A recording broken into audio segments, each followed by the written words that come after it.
Salam, selamat malam bagi umat-umat Tuhan, Jemaat yang dikasihi Tuhan, Jemaat Keramat Pulo yang saat ini bersama-sama untuk beribadah dalam kebaktian Rabu malam.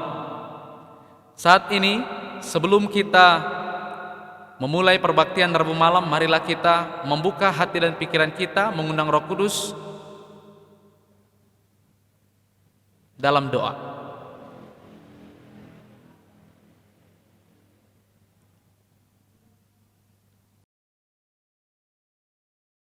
Untuk memulai perbaktian Rabu malam ini, marilah kita memuji Tuhan. Kita bernyanyi lagu Sion edisi lama 144, Bawalah yang Hilang.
Pada saat ini kita akan mendengarkan doa buka yang dibawakan oleh Bapak Richard Sormi.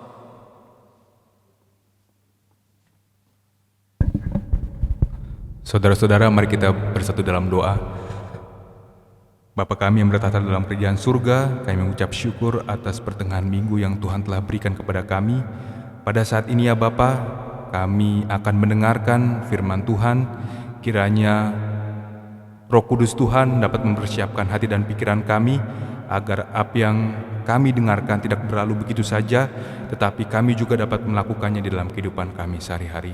Tuhan, pelihara kami sepanjang perbaktian ini, kehendak-Mu yang jadi atas kami, di dalam nama Tuhan Yesus yang telah menjadi juru selamat kami. Amin.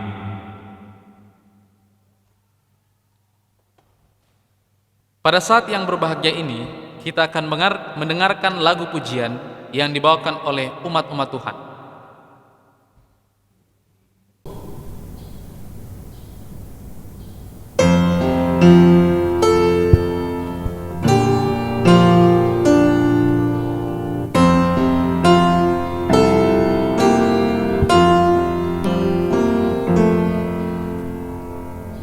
Janganlah lewatkan aku, ya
Selamat malam buat kita semuanya saudara, khususnya bagi yang sempat melihat dan mengikuti ibadah pada saat ini. Sebelum kita mendengarkan firman Tuhan yang saya bawakan, mari kita tunduk kepala berdoa sejenak. Bapa di sorga, kami bersyukur pada malam ini Tuhan, karena Engkau berikan kesempatan untuk beribadah dan mendengarkan firman-Mu. Biarlah urapi kami dengan kasih-Mu, dengan kuasa Roh Kudus Tuhan. Berikan kami pemahaman, terlebih hamba-Mu yang menyampaikan, agar firman ini betul-betul menuntun kami untuk lebih dekat kepada Tuhan. Di dalam nama Yesus kami berdoa dan mengucap syukur. Amin. Terpujilah nama Tuhan pada malam hari ini, oleh karena kasih-Nya telah menolong kita boleh kembali beribadah, khususnya dalam malam permintaan doa. Pelajaran-pelajaran yang saya sudah sampaikan beberapa waktu yang lalu, bagaimana Yesus membuat mujizat yang luar biasa, menunjukkan kepada dunia bahwa Dia adalah Allah yang sangat peduli, memberikan mereka makan, tidak membiarkan mereka kelaparan. Dan kemudian Yesus memberikan satu pelajaran penting, bahwa Dia adalah Allah yang tidak pernah meninggalkan umatnya.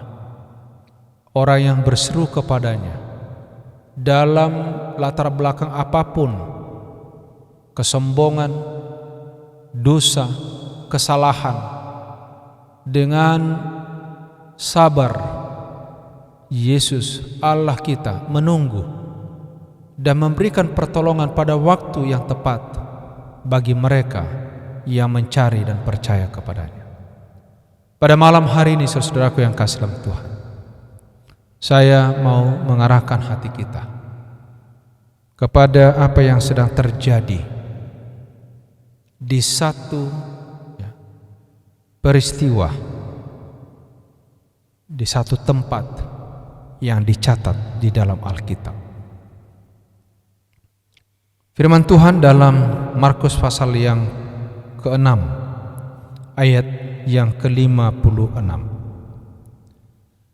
Kemanapun ia pergi, maksudnya Yesus, ke desa-desa, ke kota-kota, atau ke kampung-kampung, orang meletakkan orang sakit di pasar dan memohon kepadanya supaya mereka diperkenankan hanya menjamah jumbai jubahnya saja, dan semua orang yang menjamahnya menjadi sembuh.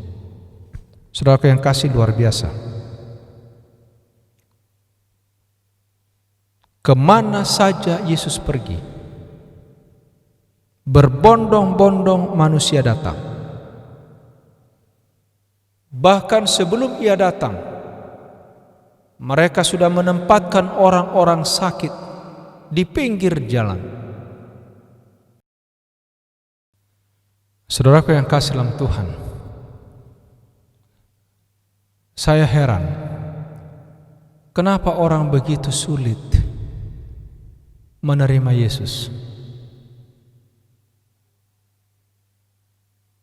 Ada banyak orang yang sudah belajar firman Tuhan ini, membaca Alkitab dengan baik. Bahkan ada orang dengan cara yang lain, mau mencari-cari di dalam Alkitab catatan-catatan tentang Yesus, tetapi bukan untuk percaya kepada Dia, hanya mau merendahkan, bahkan menyatakan ketidakpercayaannya kepada Yesus, bahwa Yesus itu bukan Tuhan, Yesus itu hanya manusia luar biasa, dan lain sebagainya. Saudara yang kasih dalam Tuhan, bila mana kita mengikuti perjalanan Yesus sesuai dengan apa yang dicatat di dalam Alkitab ini, kita melihat keyakinan orang pada zaman itu hanya mendengar bahwa dia akan datang. Lalu mereka sudah siap-siap lebih dahulu menyambut kedatangannya. Dengan satu keyakinan orang yang sakit apapun penyakitnya. Apa mereka katakan tadi? Ya. Dengan memperkenankan dia untuk menjamah jubahnya saja, mereka akan sembuh. Saudaraku yang kasih dalam Tuhan, sehari setelah peristiwa Yesus memberi makan 5.000 orang, segera sesudah diketahui bahwa ia sudah mendarat, berlari-lari mereka ke seluruh daerah itu dan mulai mengusung orang sakit di atas tilamnya kepada Yesus di mana saja kabarnya ia berada. Markus 6 ayat 55. Dan ketika murid-murid menceritakan perjalanan mereka di atas danau dengan kejadian yang luar biasa, orang banyak itu supaya cerita itu diulang kembali, dan bukan dari mereka, tetapi mereka mau dengar dari Yesus sendiri. Saudaraku yang kasih, ketika Yesus melihat kejadian ini yang menarik. Kenapa saudara? Yesus tidak mau memuaskan rasa keingintahuan mereka. Ia berkata kepada mereka dengan sedih, "Kamu mencari aku bukan karena kamu telah melihat tanda-tanda, melainkan karena kamu telah makan roti dan kamu menjadi kenyang." Saudaraku yang kasih dalam Tuhan, berapa banyak orang yang datang kepada Tuhan hanya mau mencari roti.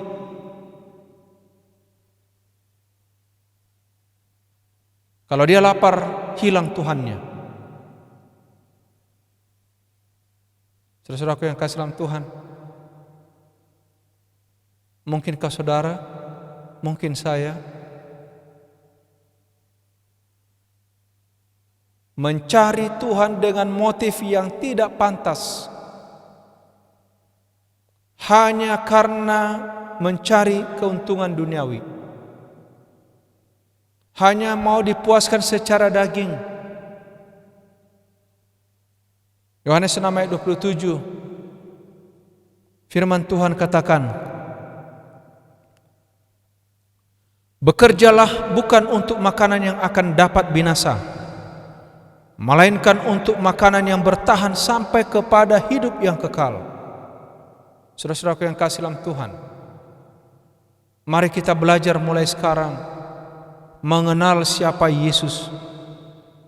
Yesus bukan hanya sekedar memuaskan jasmani, tetapi jauh dari itu pekabaran tentang Yesus adalah keselamatan hidup yang kekal untuk selama-lamanya. Pertanyaannya, apakah yang harus kami lakukan supaya kami layak masuk surga? Apakah yang harus dituntut dari kami pengorbanan agar memperoleh hidup yang akan datang? Saudaraku, di dalam kitab Yohanes pasal 1 ayat 29, kita tahu ketika Yesus selesai dibaptis, maka ada suara yang berkata, "Inilah anak domba Allah yang menghapus dosa dunia." Apa artinya saudara? Bahwa harga tentang kehidupan yang kekal, harga untuk keluar dari maut adalah Yesus sendiri. Kematian Yesus.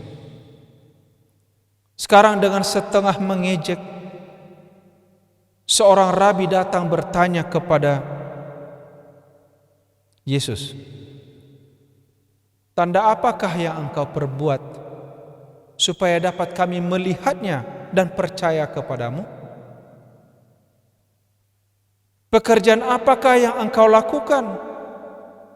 Nenek moyang kami telah makan manna di padang gurun seperti ada tertulis, mereka diberinya makan dari roti dari sorga. Orang Yahudi ini menghormati Musa sebagai pemberi manna, memberikan pujian kepada perantara, sementara mereka lupa siapa yang memberikan manna itu kepada mereka. Yesus berkata kepada mereka, "Aku berkata kepadamu, sesungguhnya bukan Musa yang memberikan kamu makan roti dari sorga." Saudara-saudaraku yang kasih dalam Tuhan, ini mungkin perlu menjadi pelajaran juga bagi kita. Kita bisa saja percaya Alkitab ini, firman Allah, tetapi kita salah menafsirkan. Sama seperti orang Israel, orang Yahudi di zaman Yesus. Allah lah yang memberikan manna dari sorga turun kepada mereka 40 tahun. Tetapi sekarang mereka katakan Musa, sehingga mereka lupa bersyukur kepada Tuhan, lupa bergantung kepada Tuhan. Kristuslah yang telah memimpin orang Ibrani ini keluar melalui padang gurun. Makanan itu melambangkan roti yang sebenarnya dari sorga. Di dalam Yohanes 6 ayat 33, saudaraku, apa yang dikatakan oleh firman Tuhan? Roh yang memberi hidup, yang mengalir dari kepenuhan Allah yang tidak terbatas, ialah manna yang benar. Yesus berkata, karena roti yang dari Allah ialah roti yang turun dari sorga dan memberi hidup kepada dunia. Saudaraku yang kasih, apa yang saudara cari sekarang? Apakah hanya makanan jasmani? Sekiranya orang-orang ini telah mengerti kitab suci, sudah tentu mereka mengerti perkataannya ketika ia berkata, "Akulah roti hidup." Saudaraku yang kasih dalam Tuhan, ketidakpercayaan menuntut tanda. Bukti-bukti yang hidup mengenai kuasanya, yang mereka sudah saksikan dari hari ke hari. Namun itu tidak cukup, karena mereka tidak percaya. Mereka mau masih minta tanda lain. Sifat tidak percaya selamanya akan mencari dalih, mencari alasan untuk meragukan. Sekali lagi Yesus berkata kepada mereka, "Kalau kamu, barang siapa tidak datang kepadaku, maka ia akan dibuang. Tapi barang siapa datang kepadaku, ia tidak akan dibuang." Saudara-saudaraku yang kasih dalam Tuhan, kenapa Yesus berkata demikian? Ia mengatakan bahwa semua orang yang menerima Dia di dalam iman akan mendapat hidup kekal. Tidak seorang pun akan hilang. Saudaraku yang kasih dalam Tuhan, Dia sedang memberikan pelajaran penting. Orang Saduki sekalipun, ahli Taurat sekalipun, orang-orang Farisi sekalipun, kalau mereka menerima Yesus, menerima kebenarannya, mereka pun akan diselamatkan. Kenapa? Sebab inilah kehendak Bapa-Ku, kata Yesus, yaitu supaya setiap orang yang melihat Anak dan yang percaya kepadanya beroleh hidup yang kekal, dan Dia mau membangkitkan mereka pada akhir zaman. Saudaraku yang kasih dalam Tuhan,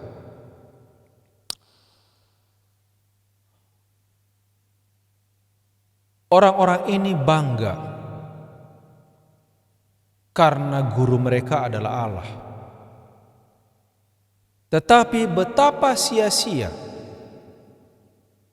tuntutan itu di hadapan Yesus. Yesus menunjukkan kepada mereka, dikatakan begini, Dan setiap orang yang telah mendengarkan dan menerima pengajaran dari Bapa datang kepadaku, dan hanya dengan perantaraan Kristus mereka dapat memperoleh pengetahuan tentang Bapa. Yesus sedang menekankan kepada mereka, kalau engkau berkata bahwa Bapamu itu adalah Allah, tapi engkau tidak terima Yesus, itu adalah sia-sia. Karena melalui Yesus saja kita dapat berhubungan dengan Bapa sampai kepada Bapa. Saudaraku yang kasih dalam Tuhan, pekabaran pada malam hari ini adalah untuk meyakinkan kita bahwa percaya yang sungguh-sungguh kepada Yesus tidak akan pernah sia-sia. Orang yang percaya kepada Yesus tidak akan pernah ditinggalkan. Orang yang datang kepada Yesus tidak akan pernah ditolak.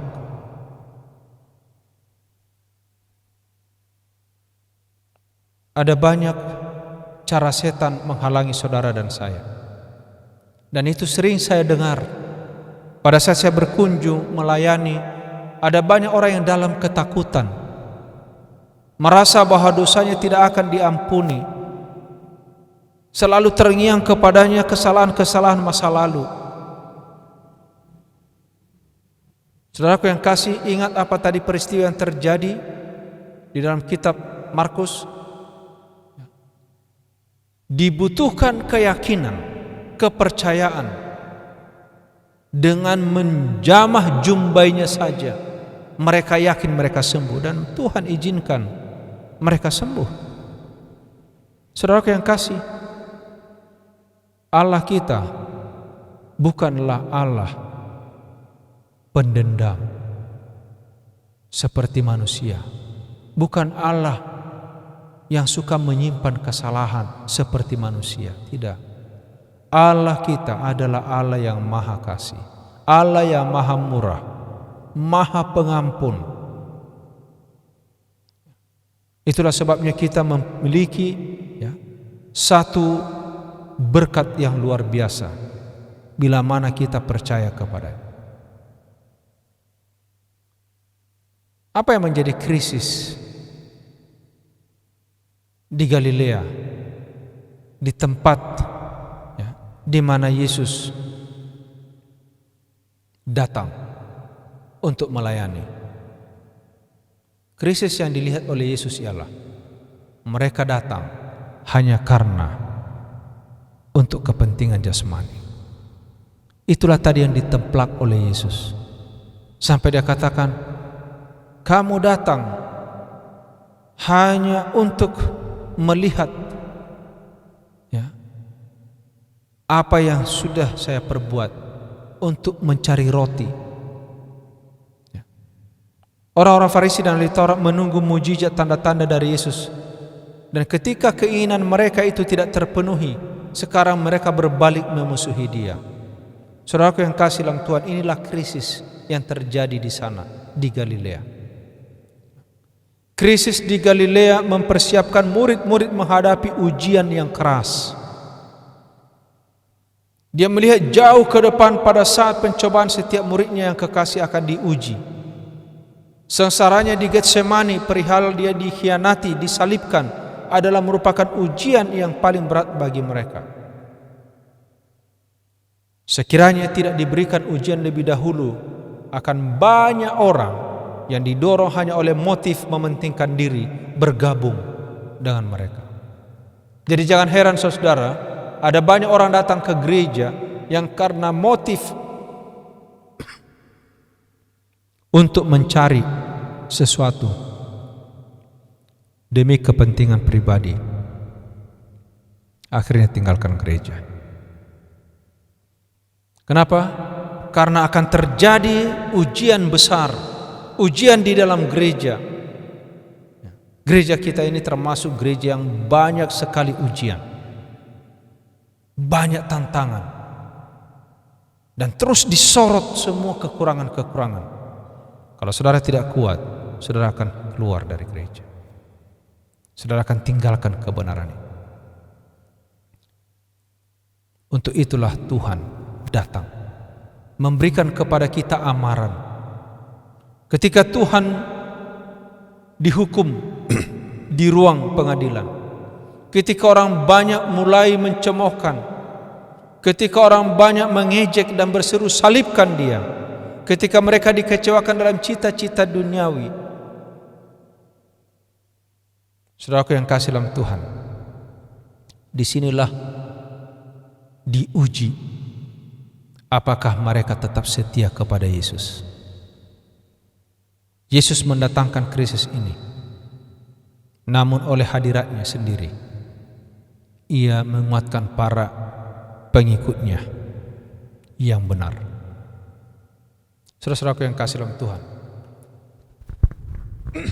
kita tidak akan jauh dari tantangan, kita tidak akan jauh dari pencobaan, kita tidak akan jauh dari selisihan, kita tidak akan jauh dari percecokan sekarang ini.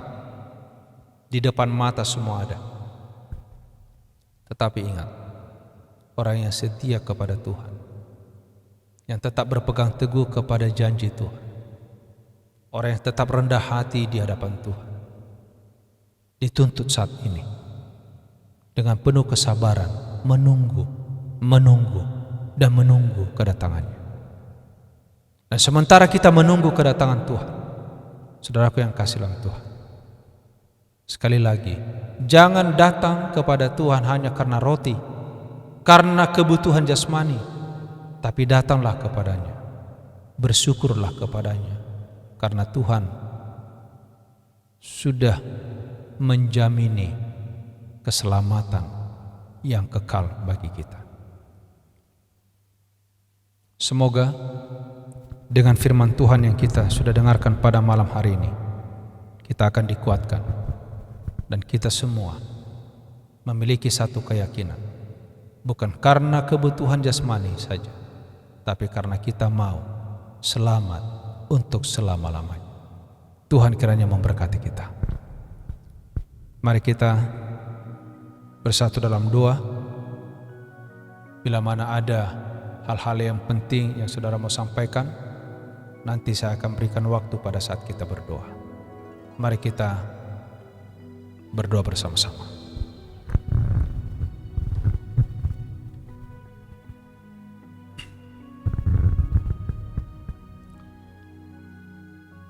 Bapa di sorga, Bapa yang penuh kasih, Engkau adalah pencipta, Engkau adalah penebus, Engkau adalah penyelamat dan sumber segala sesuatu. Oleh sebab itu Engkau layak untuk dipuji dan disembah. Dan saat ini, dengarkanlah puji-pujian kami.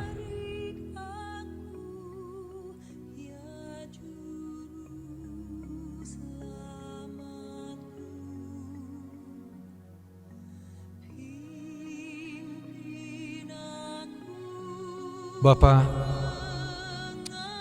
kami manusia yang lemah, manusia yang berdosa. Sesungguhnya kami tidak layak datang ke hadapan-Mu karena Engkau suci dan mulia. Tetapi Engkau luar biasa. Melalui anak-Mu Yesus Kristus, Engkau telah menghapus segala dosa di atas kayu salib. Dan Engkau merindukan supaya kami diselamatkan. Oleh sebab itu saat ini, kami mau datang kepada Tuhan mengakui segala kekurangan kami, dan kiranya Engkau sucikan kami ya Bapa.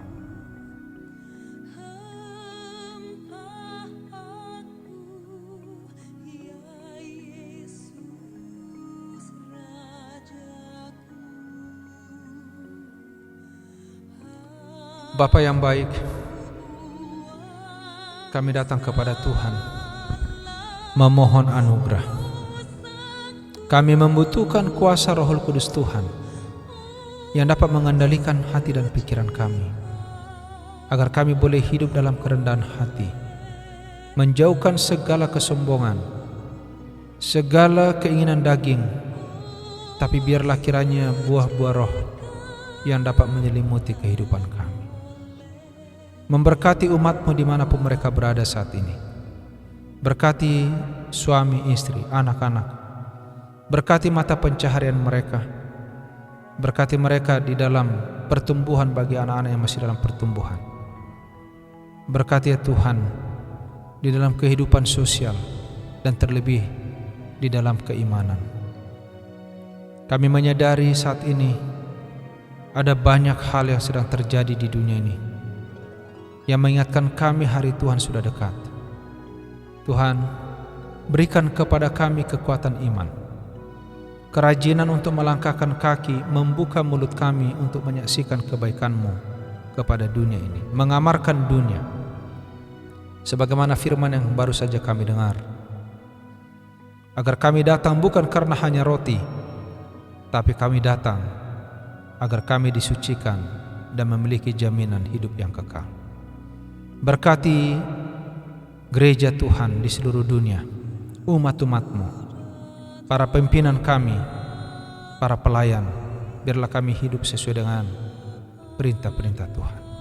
Demikian juga pemerintah kami, Tuhan berkati mulai dari yang tertinggi sampai yang terendah. Berikan hikmat untuk memimpin negara ini menghadapi segala kesulitan, dan bagi seluruh masyarakat agar kami boleh bekerja sama untuk membuahkan kebahagiaan, sukacita bagi negara kami. Kami berdoa untuk pelayanan kami ya Bapa, khususnya di dalam membawakan pekabaran ini kepada dunia. Begitu sulit orang menerima Yesus, tetapi merindukan hal-hal jasmani. Oleh sebab itu tolong kami ya Bapa, berikan kami kuasa dan Roh-Mu mendahului kami bila mana kami bagikan firman ini. Mereka hati mereka terbuka kepada Tuhan. Mungkin masih ada lagi yang kami mau doakan di tengah-tengah umat yang sekarang ini sedang berdoa kepada-Mu. Kiranya Engkau sendengkan telinga-Mu atas permohonan mereka.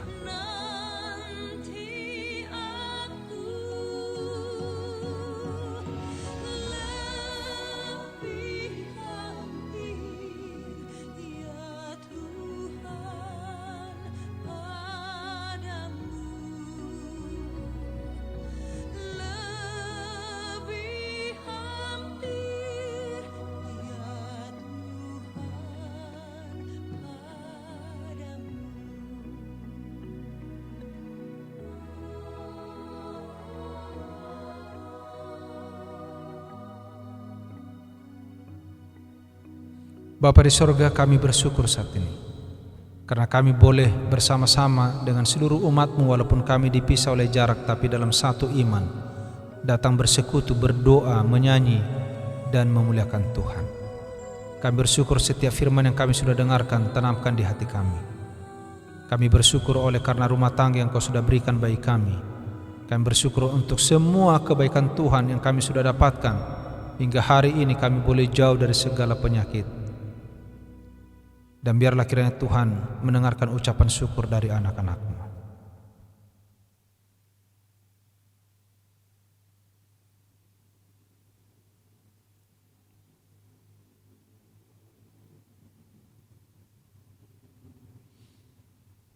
Terpujilah Engkau ya Tuhan atas semua doa-doa kami.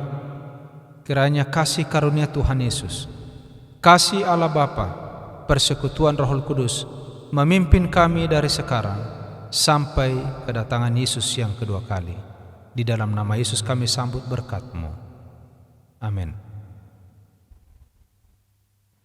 Umat-umat Tuhan yang diberkati Tuhan, bila mana saat ini kita telah merasakan firman yang begitu luar biasa, dan untuk menutup kebaktian kita pada malam hari ini, marilah kita memuji Tuhan. Kita bernyanyi lagu Sion edisi lama 149. Aku tak ingin harta.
Pada saat ini, marilah kita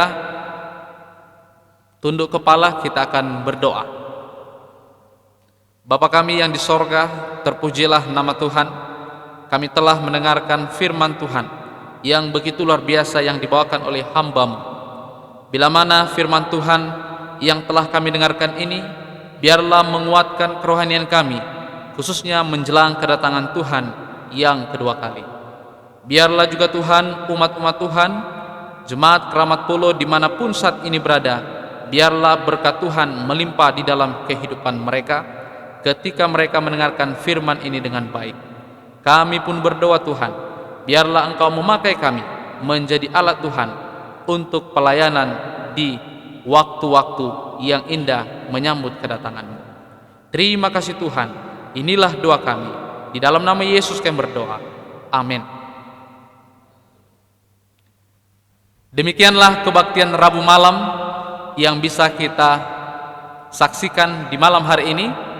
Bila mana umat-umat Tuhan ingin memberikan persembahan, boleh dikirimkan seperti alamat di bawah ini. Terima kasih, kiranya Tuhan memberkati kita.